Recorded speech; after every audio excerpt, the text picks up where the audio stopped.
All right, 7/31, 2018. Going back to Texas. Haven't heard a fucking Texas show since fall 2016. I mean, those were like years ago since I listened to those. So yeah, it's kind of really just like first time I'm hearing them playing Texas. But I tell you what, they fucking came out big time tonight. Man, like 2018 is just fucking, other than like Bill Graham, I'd say every show, every fucking night so far has just been phenomenal. I don't think like it was as consistent with like 2016 being my favorite year, or I mean last year, but I don't know. It's kind of hard to count last year really when with the whole Baker's dozen and them only actually playing five shows that weren't at MSG. So I don't know. 2017 is a little bit flukier out there, but I mean yeah, 2016 I don't think was as consistent so far as 2018. But I mean I think there's fucking playing on par this year with as a band as a whole compared to a lot of the other years I've heard. So let's get to it. Sample and a jar opener. Well, they did. I'll go ahead and say that the encore was Loving Cup, and I always feel like I don't know. Sample and Loving Cup always feel like are one and two with each other. Um, Loving Cup's definitely like an encore song. Sample's definitely one where they can just put anywhere, and it is a strong enough song for itself. It'll work. So opener, I think pretty sure. Yeah, this was the first sample of the year. I'm pretty certain. Um, So that was really nice hearing that one. That's kind of one that I even forgot like they even had in their fucking catalog until they started playing it. But nah, it was good. You know, good opener. I wouldn't say it was anything too crazy. I feel like sample. Well, you know, it was about I don't know, maybe an average sample. I don't know. I don't really know off the top of my head any samples to be honest that just blew me away that I can really say is my favorite or a highlight. But I mean, there's definitely been some shows that have good samples. This one was, you know, for an opener, I was definitely glad we got it. I'll take it. Got a light. I'm pretty sure we have had light so far this year. I don't know. I don't have really have the patience to go back and check all this shit. So half the time I just say it's off the top of my head. I'm just guessing to be honest. Uh, I just like scroll through because obviously I pull Phish in it. I'll just look at the fucking songs, so I don't have to write the shit down. But yeah, I was just looking at the very first review, and some guy said it was like the earliest lights ever been played in a show. I don't know how true that is. If it is, I gotta say I was definitely glad we got it. The second spot right after sample. Again, I should be looking this shit up, and I just don't. I'm just too lazy to look it up. I don't really care. um, but I'm gonna say, yeah, I think it is like a second light we got, so it was nice to finally hear it again. If it is the first light we've gotten so far for summer, I couldn't fucking complain. Thank God we finally got it. Um, I don't know. I wouldn't say it was terrible. I mean, it just I was excited for it, but I didn't think it was anything to brag home about as far as lights go. Other versions and stuff usually.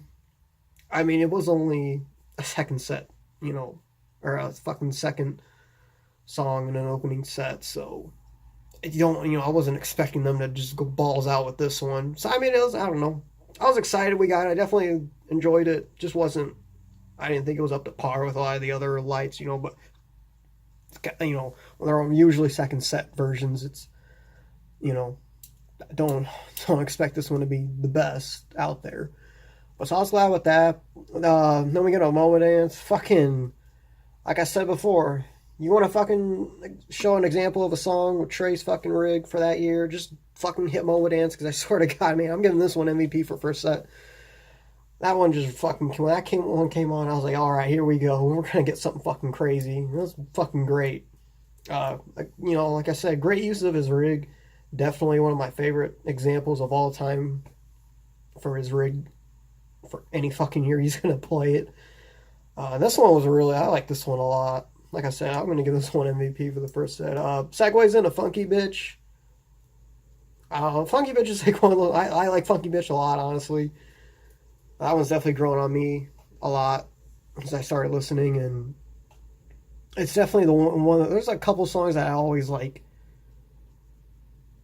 I always get like the fucking tune stuck in my head, sometimes like randomly throughout the day. Funky Bitch is probably the number one. I don't know, I always have that opener, the opening of it sometimes in my head, just nonstop for hours, sometimes at work. I don't know why. It's just so fucking catchy. But yeah, I was fucking glad we got a Funky Bitch right after the Moma. That was a really great fit for placement wise.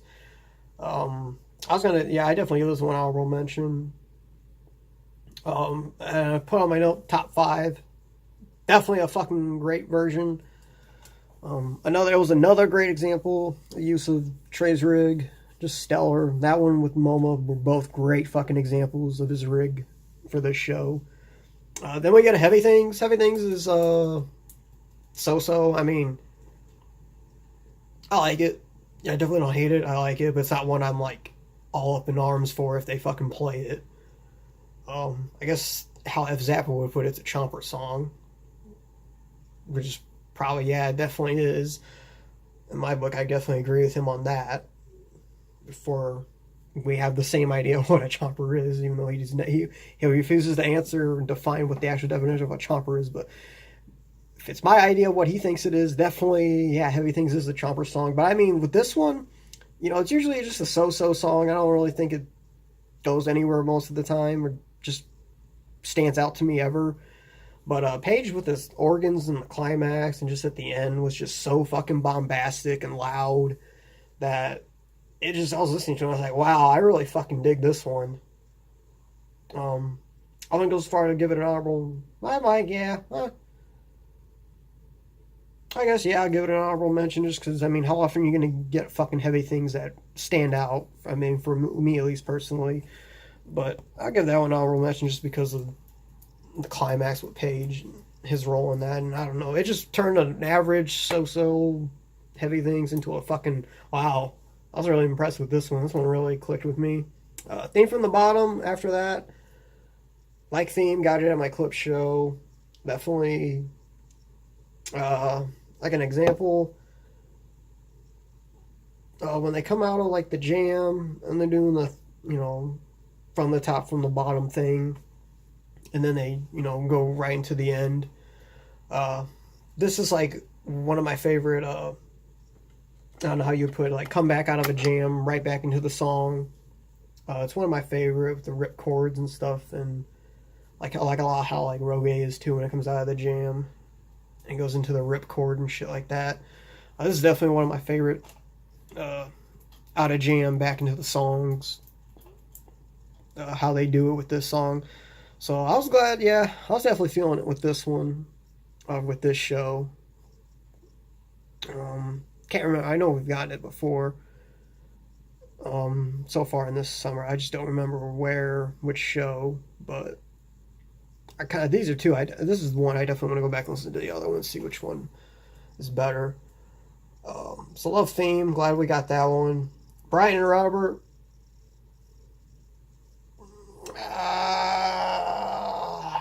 This is one I definitely have skipped numerous times because when it came on, I was like, all right, I'm actually going to listen to it.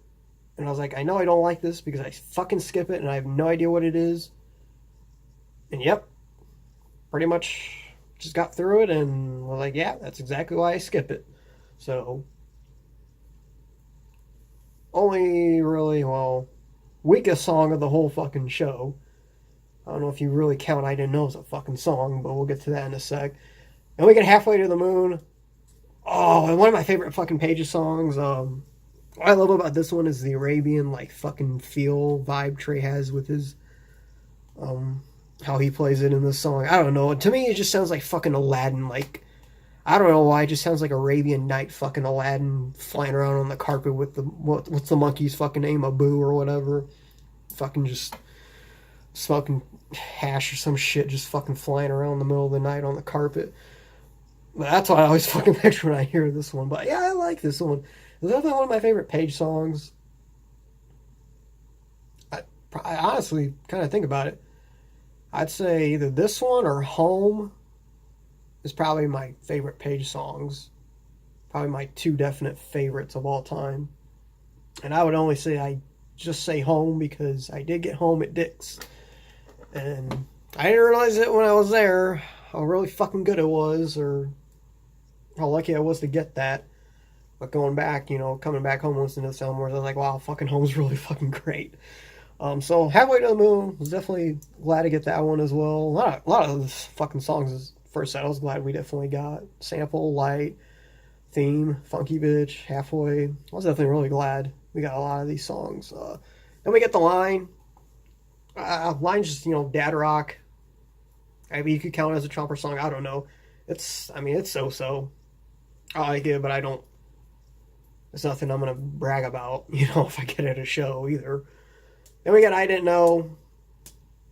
I didn't know what to do, so I just skipped it. I didn't even want to try. I mean, Brian Roberts really an actual song. This one's just fucking stupid. Phish gag shit, so. I mean, other than Brian, I didn't know. I say those were the two weakest things of this whole show. So whatever. I mean, I didn't know. You can just brush off. It's just a fucking gag. Who cares? Brian Roberts released a song. Again, who gives a shit about Brian and Robert? And then we get a fucking really great 46 Days. I would have been at that show and I would have gotten the fucking, I didn't know, I'd have been just like this the whole time, and then boom, as soon as that 46 fucking 6 days would have came out, I'd have been like, thank fucking God. I will fucking let that slide just because of doing 46 Days. Great fucking closer. They always fucking go out 46 Days, I swear to God. Like, it's one they go balls to the wall hard every fucking time. Like, that and Free, for like first sets, they definitely fucking go all out with those two. For sure, all the time, every damn time. Set 2, Everything's Right. We just got Everything's Right. What was it, the Forum? And we did get a Down Disease, that same show, too.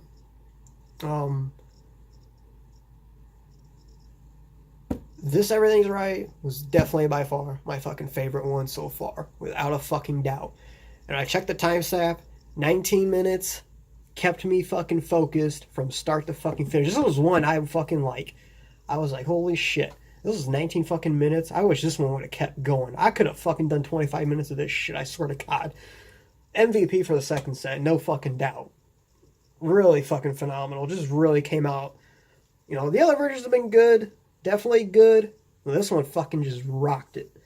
And then it segued into Down Disease, and before Disease kicked on, I was like, oh man, I want to hear some fucking creams, I want to hear some tweezers. I haven't heard some of those in a while. I was like, I want a fucking cream, I want a fucking tweezer, I want a fucking, this and that. I was like, I want some big fucking monsters, especially a cream or tweezer. I could really use one this fucking show.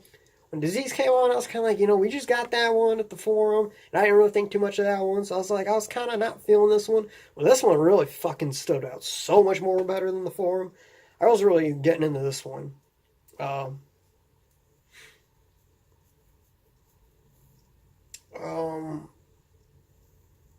Honorable mention for this one, and the reiterate, I skipped over my notes real quick. For Everything's Right, got dark. One thing I thought about with this one, how dark it got was part of the jams was, it reminded me a lot of like a 2016 jam with Trey's Rig, how dark it would get with some of those fucking songs. I definitely thought like that version could have easily, I think like it's the only one so far I felt like you could easily throw that one into a 2016 like playlist and it would have fit perfectly.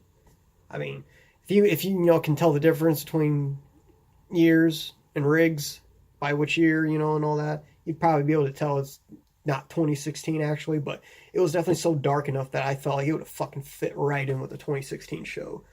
That one, Disease, honorable mention, definitely, like I said, definitely better than the Forum. Definitely, I wasn't excited about it at first, but then once I got into it, I was like wow, they just made me eat my words on wanting to hear this one. So, of course, I was still like, all right, come on, we can still get a Carini or a Tweezer or something fucking great. Goes into a Steam. Steams usually are kind of so-so. I love Steam. That Wrigley fucking Steam, I swear to God, best fucking Steam ever. Just nasty. Just fucking Trey kept his rig on from start to finish. Never turned it off. Just so dark, so fucking great that it set the bar so high for any other fucking version of a song. I've never, ever heard any other version come close to that. All the other Steams have been okay. They've never gotten as dark or as good as the Wrigley, so... And that one set the bar really high for Steam. This is the only one I would say probably that's ever came close to competing against the Wrigley Steam.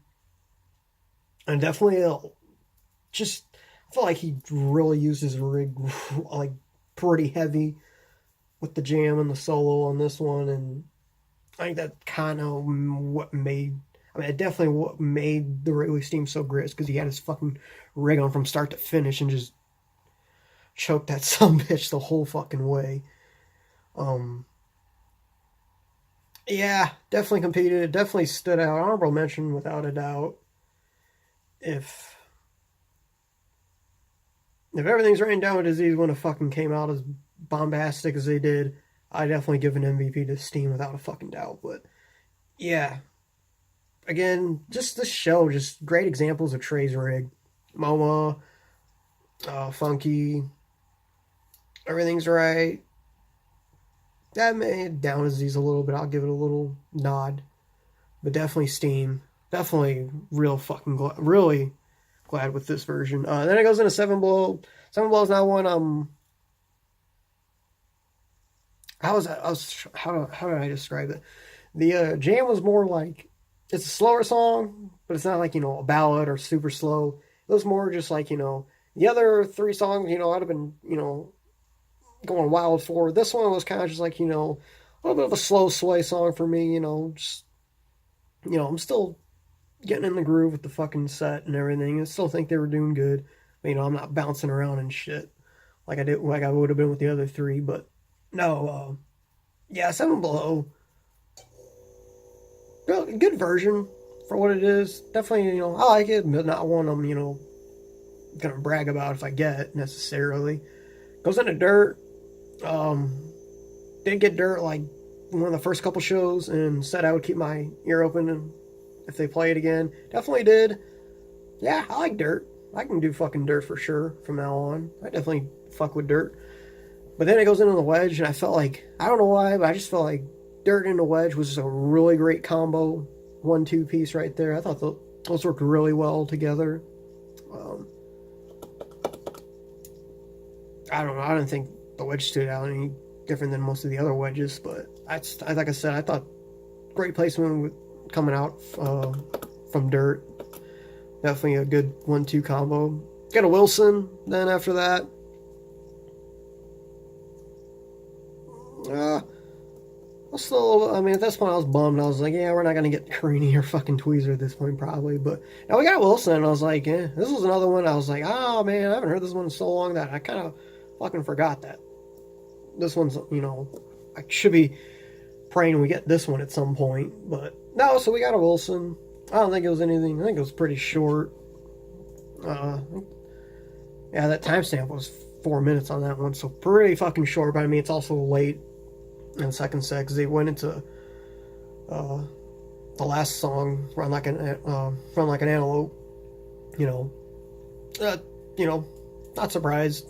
If we're gonna get Antelope, it was gonna be Possum or fucking Slave. But we already got those last couple shows, so yeah, it was nice to switch it up with Antelope. Would have liked it. Would have been a Twee prize because that means we would have gotten a Tweezer at some point. But you know what it is. Next three shows are Alpharetta, so we're gonna definitely get the Crees and probably the Cross-Eyeds and all the other shit and the Tweezers in between those three shows. And then of course Encore Loving Cup, like I said earlier, definitely an encore song. Sample and Loving Cup, like I said, go hand in hand for me. I don't know why. But Sample definitely you can put anywhere on the set list and it'll compete on its own. Loving Cup, just keep it's just an encore song. So, tier rating, gonna give it a 3. Everything's right now. These are real great. Seems good, but just not overall. For it to be a 4, it'd have to be perfect. Brian, Robert, and I didn't know. Kind of fuck that. As far as set list, it's gotta be perfect set list in my mind. But I mean, even then, like, it wasn't the show compared. I'd say overall the jams compared to the previous 2 nights at the Forum, I would say weren't as consistent overall. Otherwise, I felt, at least for second set, I felt like it's still a fucking definitely great fucking show. So it's definitely a tier 3 show, not a 4. But I'm gonna cut off before it hits fucking 20